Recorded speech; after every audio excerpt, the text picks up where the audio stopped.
కేసీఆర్ గారి కొడుకుగా నేను పుట్టకపోయి ఉంటే ఇదేది ఇప్పుడు నేను మీతో కూర్చొని మాట్లాడే అవకాశమే లేదు. కేసీఆర్ గారి కొడుకుని కాకపోతే నాకు ఈ పాత్ర లేదు, నాకు ఇంత ఇవాళ ఇంత వచ్చిన పేరు కానీ ఇంకోటి కానీ ఏది నాకు ఈ అవకాశం వచ్చేది కాదేమో. సో వాస్తవాలు వాస్తవాలే. మనం మన పరిధి మించి మన శక్తికి మించి ఊహించుకుంటే కష్టం. నేను అనేదల్లా అల్టిమేట్గా కేసీఆర్ గారి కడుపున పుట్టడం నా అదృష్టం.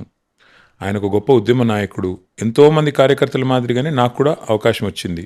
బట్ సహజంగా నాకున్న ప్రత్యేకత ఏంటంటే నేను ఆయన కడుపును పుట్టడం. దానివల్ల ఏమైంది, ఆటోమేటిక్గా మీడియా గుర్తింపు కానీ ఇంకోటి కానీ వచ్చింది.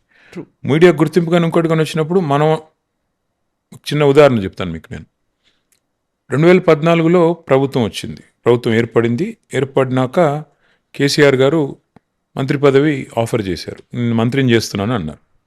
అంటే నేను ముందుకు సంకోచించిన కొద్దిగా.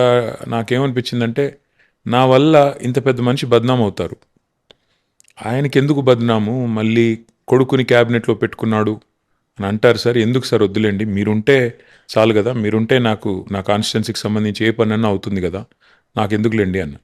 అంటే ఆయన అన్న మాట ఏంటంటే ఈరోజు కాదు, ఇంకో 20 ఏళ్ల తర్వాత నీకు నేను మంత్రి పదవి ఆఫర్ చేసినా కొడుక్కి ఇచ్చాడని అంటారు. నీకు ఒకవేళ సమర్థత ఉంటే, నీ కేపబిలిటీ ఉంటే ప్రూవ్ చేసుకుంటే స్టేట్ కోసం మంచి పని చేసిన వాడు అవుతావు. ఒకవేళ ప్రూవ్ చేసుకోకపోతే ప్రజలే తిరస్కరిస్తారు, పక్కన పెడతారు. కాబట్టి నువ్వు నా కొడుకు అనడం క్వాలిఫికేషన్ కాకూడదు, అదొకటే క్వాలిఫికేషన్ కాకూడదు, బట్ నువ్వు నా కొడుకు అనడమే అబ్స్ట్రక్షన్ కూడా కాకూడదు నీ గ్రోత్కి. కాబట్టి నువ్వు ఆలోచించుకో అన్నారు. సరే, మరి ఆయన చెప్పింది కూడా లాజికల్గానే అనిపించి తీసుకున్నాను, పని చేసిన. ఇవాళ నేను వెనక్కి తిరిగి చూసుకుంటే వాస్తవం ఏంటంటే కవిత, 100% ఆయన ఏదైతే చెప్పారో తూచా తప్పకుండా చేసుకుంటూ పోయాను. అంతే తప్ప ప్రత్యేకంగా ఫలానా చేయాలనో, ఒక ఎజెండాతోనో, ఒక పర్సనల్ అగ్రాండైజ్మెంట్ కోసం నేనేం ప్రయత్నం చేయలేదు. మా నాయకుడు ఏ పని చెప్తే